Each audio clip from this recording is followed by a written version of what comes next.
ایک روز کچھ سردار مسجد حرام میں محفل جمائے بیٹھے تھے، جبکہ آپ ایک کونے میں الگ بیٹھے تھے۔ مسلمانوں کی بڑھتی ہوئی تعداد نے قریش کی پریشانی میں بہت اضافہ کر دیا تھا، لہٰذا اس موقع پر ابو سفیان کے خسر عتبہ بن ربیعہ نے قریش کے سرداروں سے کہا، صاحبو، اگر آپ لوگ پسند کریں تو میں جا کر محمد سے بات کروں اور ان کے سامنے چند تجاویز رکھوں، شاید کہ وہ ان میں سے کوئی تجویز مان لیں اور ہم لوگ بھی اس کو قبول کر لیں، ہو سکتا ہے اس طرح وہ ہماری مخالفت سے باز آ جائیں۔ سب حاضرین نے اس بات سے اتفاق کیا۔ عتبہ اٹھ کر آپ کے پاس پہنچا اور آپ کے پاس بیٹھ گیا۔ آپ نے اس کی طرف دیکھا تو وہ بولا، بھتیجے، تم اپنی قوم میں اپنے نسب اور خاندان کے اعتبار سے جو حیثیت رکھتے ہو وہ تمہیں معلوم ہے، مگر تم اپنی قوم پر ایک بڑی مصیبت لے آئے ہو۔ تم نے جماعت میں تفریقہ ڈال دیا ہے، ساری قوم کو تم بے وقوف ٹھہراتے ہو، قوم کے معبودوں اور اس کے دین کی برائی کرتے ہو اور ایسی باتیں کرنے لگے ہو جن کے معنی یہ ہیں کہ ہم سب کے باپ دادا کافر تھے۔ اب ذرا میری بات سنو، کچھ تجاویز تمہارے سامنے رکھتا ہوں، ان پر غور کرو، شاید کہ ان میں سے کسی کو تم قبول کر لو۔ اس کے خاموش ہونے پر آپ نے فرمایا، ابو الولید، آپ کہیں، میں سن رہا ہوں۔ اس نے کہا، بھتیجے، یہ کام جو تم نے شروع کیا ہے، اس سے اگر تمہارا مقصد مال حاصل کرنا ہے تو ہم سب مل کر تمہیں اتنا کچھ دینے کے لیے تیار ہیں کہ تم ہم میں سب سے زیادہ مالدار ہو جاؤ گے۔ اگر اس سے اپنی بڑائی چاہتے ہو تو ہم تمہیں اپنا سردار بنانے کے لیے تیار ہیں، کسی معاملے کا فیصلہ تمہارے بغیر نہیں کیا کریں گے۔ اگر بادشاہت ہی چاہتے ہو تو ہم تمہیں اپنا بادشاہ بنا لیتے ہیں، اور اگر تم پر کوئی جن آتا ہے جسے تم خود دور کرنے پر قادر نہیں ہو تو ہم بہترین طبیبوں سے اپنے خرچ پر تمہارا علاج کروا دیتے ہیں۔ عتبہ یہ باتیں کرتا رہا، آپ خاموشی سے سنتے رہے۔ جب وہ اپنی کہہ چکا تب آپ نے فرمایا، اچھا اب میری سنو۔ اس کے بعد آپ نے بسم اللہ الرحمن الرحیم پڑھ کر سورہ حامیم السجدہ کی تلاوت شروع کی۔ عتبہ اپنے دونوں ہاتھ پیچھے زمین پر ٹکائے سنتا رہا۔ جب آپ نے آیت سجدہ یعنی آیت نمبر 38 پر پہنچ کر سجدہ کیا، پھر سر اٹھا کر فرمایا، اے ابو الولید، میرا جواب آپ نے سن لیا، اب آپ جانیں اور آپ کا کام۔ ان آیات مبارکہ کا ترجمہ بھی آپ سن لیں جو رسول صلی اللہ علیہ وسلم نے عتبہ کے سامنے اس کی باتوں کے جواب میں پڑھی۔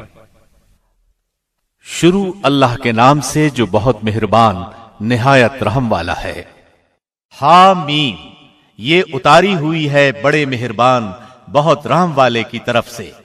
ایسی کتاب ہے جس کی آیتوں کی واضح تفصیل کی گئی ہے، اس حال میں کہ قرآن عربی زبان میں ہے، اس قوم کے لیے جو جانتی ہے۔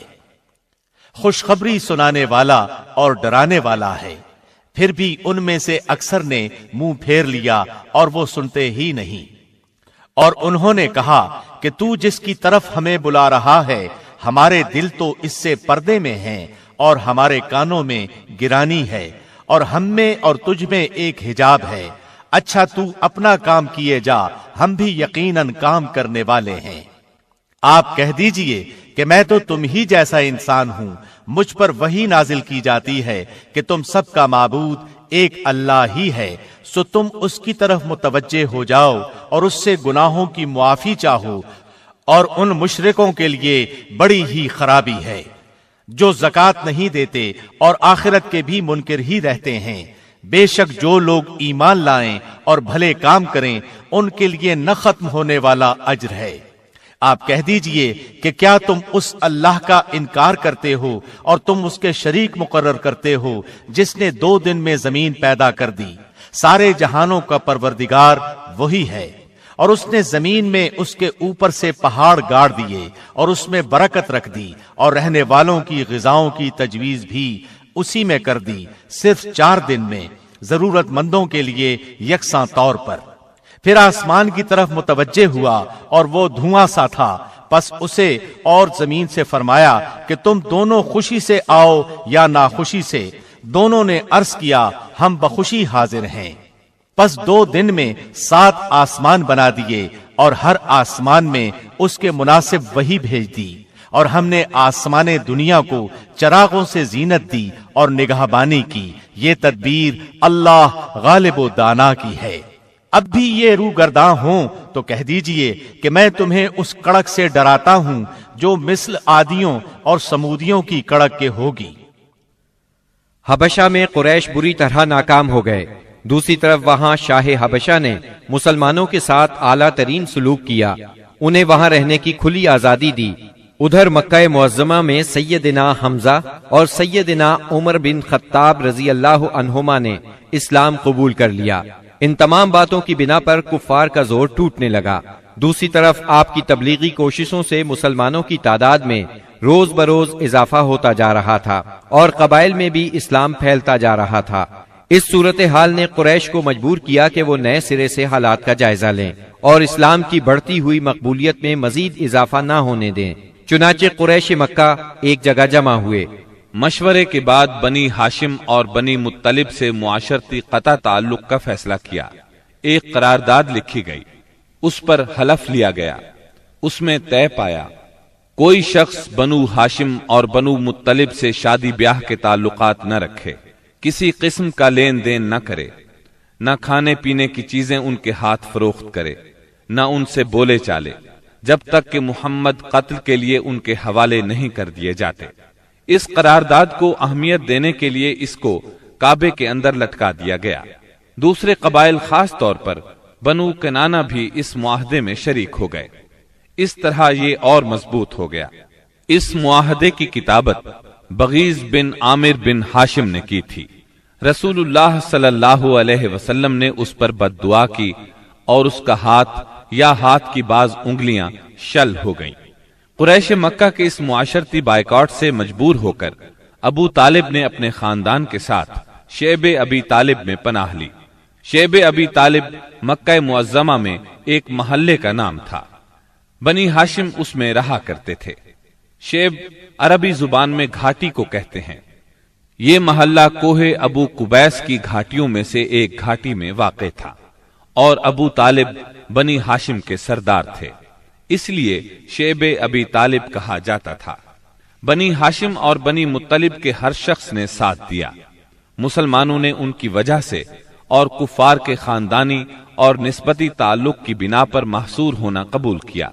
بنو ہاشم میں سے صرف ابو لہب نے قریش مکہ کا ساتھ دیا اور وہ شہر ہی میں مقیم رہا۔ بنو ہاشم اور بنو مطلب کے 3 سال اس گھاٹی میں گزرے۔ یہ 3 سال اس قدر سخت، تنگ دستی، غربت اور تکالیف کے تھے کہ بھوک کی شدت سے بچوں کے بلبلانے کی آوازیں راستہ چلتے لوگوں کو سنائی دیتی تھیں، مگر سنگ دل کفار ان چیخوں کو سن کر خوش ہوتے تھے۔ مسلمانوں نے ان 3 برسوں میں درختوں کے پتے اور چمڑے کھا کر پیٹ کی آگ بجھائی۔ سعد بن ابی وقاص رضی اللہ عنہ فرماتے ہیں، میں بھوکا تھا، اتفاق سے رات کے وقت میرا پاؤں کسی چیز پر پڑا، میں نے اس چیز کو اٹھایا اور نگل گیا، مجھے اب تک معلوم نہیں کہ وہ کیا چیز تھی۔ اسی طرح اونٹ کی کھال کا سوکھا ہوا چمڑا انہیں کہیں راستے میں پڑا مل گیا، انہوں نے پانی سے دھو کر اس کو جلایا اور صفوف بنا کر پانی کے ساتھ کھا کر 3 راتیں بسر کی۔ یہ معاشرتی بائیکاٹ اتنا شدید تھا کہ قریش نے کھانے پینے کی اشیاء کا لے جانا بھی بند کر دیا تھا۔ جب کوئی تجارتی قافلہ مکے آتا تو ابو لہب اٹھتا اور اعلان کرتا، کوئی تاجر عام نرخوں پر اصحاب محمد کو فروخت نہ کرے، بلکہ اتنی قیمت بڑھائے کہ وہ چیز ان لوگوں کی قوت خرید سے باہر ہو جائے۔ قریش میں سے بعض لوگوں کے دل ان حضرات کی یہ حالت دیکھ کر کڑتے تھے، کیونکہ وہ ان کے عزیز تھے، چنانچہ ایسے لوگ خفیہ طور پر کھانے پینے کی چیزیں بھیج دیتے تھے۔ ایک دن سیدنا حکیم بن حزام رضی اللہ عنہ اپنی پھوپھی سیدہ خدیجہ رضی اللہ عنہا کے لیے کچھ چیزیں لے کے جا رہے تھے کہ ابو جہل نے راستہ روک لیا اور کہا، اگر تم نے شیب ابی طالب میں غلہ پہنچانے کی کوشش کی تو میں سب لوگوں میں تمہیں رسوا کر دوں گا۔ اتفاق سے اس وقت ابو البختری سامنے سے آ گیا۔ واقعے کی تفصیل سن کر ابو جہل سے کہنے لگا، اگر ایک شخص اپنی پھوپھی کے لیے کچھ غلہ بھیجتا ہے تو تم کیوں رکاوٹ بنتے ہو؟ چنانچہ ابو البختری کی مداخلت کی وجہ سے اسے اپنی پھوپھی کے پاس غلہ بھجوانے دیا۔ غرض ایسی ہی تکالیف اور مصائب کی وجہ سے مکے کے بعض نیک دل لوگوں کو یہ سفاکانہ معاہدہ ختم کرنے کا خیال آیا۔ آخر ہشام بن عمرو کی کوششوں سے زہیر بن ابی امیہ، سیدہ ختیجہ رضی اللہ عنہا کے رشتہ دار مطعم بن عدی، زمعہ بن اسود اور ابو البختری بن ہاشم اور مختلف قبائل کے بعض افراد نے رات کو خفیہ مجلس میں اس معاہدے کی منسوخی کا طریقہ کار مرتب کیا۔ پھر صبح کو کعبۃ اللہ کے پاس اپنے اپنے حلقے میں جمع ہوئے۔ طواف کے بعد پہلے زہیر نے اعلان کیا، جب تک انسانیت کے خلاف اس معاہدے کو ختم نہیں کیا جائے گا میں چین سے نہیں بیٹھوں گا۔ اس پر ابو جہل نے مخالفت کی، لیکن 4 اور نیک دل انسانوں نے اپنے اپنے قبیلے کی طرف سے یکے بعد دیگرے اس بائیکاٹ کو ختم کرنے کا اعلان کیا۔ ابو جہل مجلس کا یہ رنگ دیکھ کر دنگ رہ گیا اور کہنے لگا، یہ معاملہ تو پہلے ہی سے طے شدہ لگتا ہے۔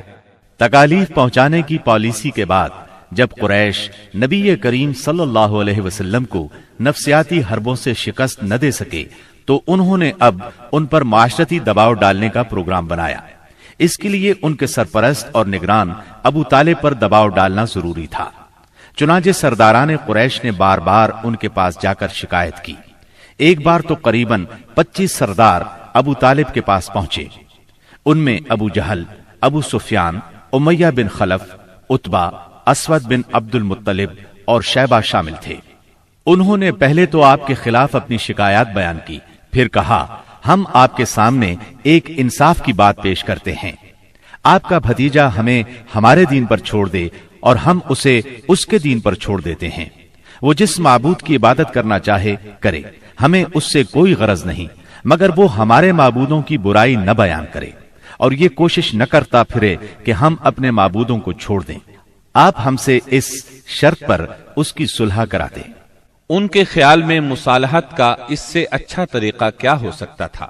ابو طالب نے نبی اکرم صلی اللہ علیہ وسلم کو بلایا اور ساری بات بیان کی۔ آپ نے جواب میں فرمایا، چچا جان، میں تو ان کے سامنے ایک ایسا کلمہ پیش کرتا ہوں جسے اگر یہ جان لیں تو پورا عرب ان کے تابع اور عجم ان کا جزیہ گزار ہو جائے گا۔ اس پر ان لوگوں نے کہا، تم ایک کلمہ کہتے ہو، ہم ایسے 10 کلمے کہنے کو تیار ہیں، مگر یہ تو بتاؤ وہ کلمہ کیا ہے؟ آپ نے جواب میں فرمایا، لا الہ الا اللہ۔ اس پر وہ سب غصے اور تکبر سے اٹھ کھڑے ہوئے۔ اس وقت وہ جو باتیں کہتے ہوئے وہاں سے نکلے ان کا ذکر قرآن کریم کی سورہ سعد کی آیات 1 تا 7 میں آیا ہے۔